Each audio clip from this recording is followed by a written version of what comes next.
Oui, bonjour. Alors, ça fait plus d'une semaine que les artisans bouchers sont en grève. 8 jours. 8 jours, concrètement. Mais alors, que se passe-t-il? Comment est-ce qu'il y a des avancées?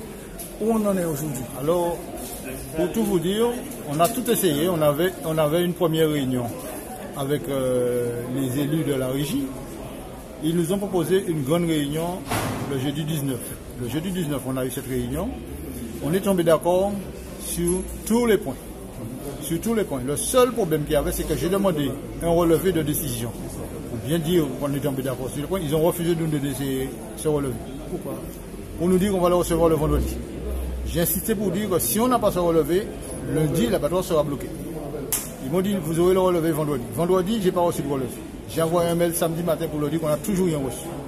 Dimanche à 11h30, on nous envoie un relevé, mais il était obsolète de ce qu'on avait accepté. J'ai renvoyé un mail pour leur dire que nous allons bloquer l'abattoir. Nous avons bloqué. Quand on a bloqué, le président est venu nous voir sur le site pour nous proposer une réunion vendredi à 14h, que nous avons accepté. Mais ces conditions, c'est que tant qu'il y avait blocage, on ne sera pas reçu. Il nous envoie un mail pour nous dire qu'il y a la réunion. 2 heures de temps après, il nous envoie un mail pour nous dire que la réunion est annulée parce que nous n'avons pas enlevé le blocage.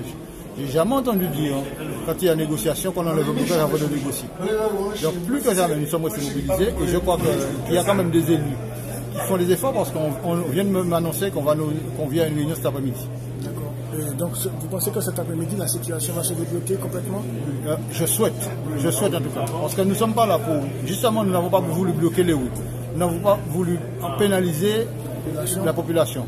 Parce que nous savons que nous avons des personnes qui sont malades, qui vont être dialysées. Nous avons des enfants à l'école. Nous avons justement évité ce problème. Mais est-ce que vous pensez que, alors, si toutefois les accords signés ne sont pas respectés, que va-t-il se passer? Non, je pense qu'à partir du moment qu'il y a des accords signés, nous sommes derrière pour qu'on puisse les respecter. Alors, il y a aussi le fait que le gouvernement a récemment acté une réforme qui ouvre un peu les frontières au niveau de ce qui est de la nourriture, notamment la viande bovine. Qu'est-ce que vous en pensez de ça? Vous savez, nous sommes en train de réfléchir, puisque nous avons une interprofession, de réfléchir dessus. Et c'est sûr qu'il faut qu'on trouve des solutions dans tous les moyens. Je crois qu'il faut qu'on remette en place une table ronde, qu'on puisse en discuter. D'accord. Et donc, on peut d'ores et déjà dire que la situation est réglée? Non, je ne peux pas dire ça. Moi, à partir du moment que je n'ai rien de signé de moi-même, je ne peux pas dire que c'est réglé. Maintenant, je souhaite que l'on trouve un terrain d'entente. Quel serait le point de blocage à avoir? Le point de blocage, c'est l'augmentation de la taxe d'abattage. Avec toutes les taxes qu'ils ont ajoutées. Mais justement, alors, certaines personnes pensent que vous n'aurez pas gain de cause sur ça et que il se pourrait que la CTM et que le préfet puissent faire en sorte que ça puisse perdurer et que par conséquent, que ça puisse éventuellement vous essouffler. Je ne pense pas. Je vais vous dire quelque chose.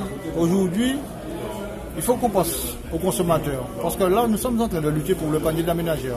Parce que si on accepte cette taxe, on est obligé d'augmenter la viande locale qui est déjà assez chère. Et on va envoyer le consommateur martiniquais vers l'importation. Alors moi, est-ce que c'est pas ça qui est... Est-ce que c'est pas ça qui est... ça va perdurer parce que ce mouvement de grève ne va pas cesser. Il faut qu'on arrive justement à préserver le panier de la ménagère, que tout le monde en trouve son compte.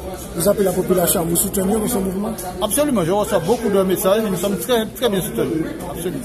D'accord. Je vous remercie beaucoup. Ça tient au courant. Merci.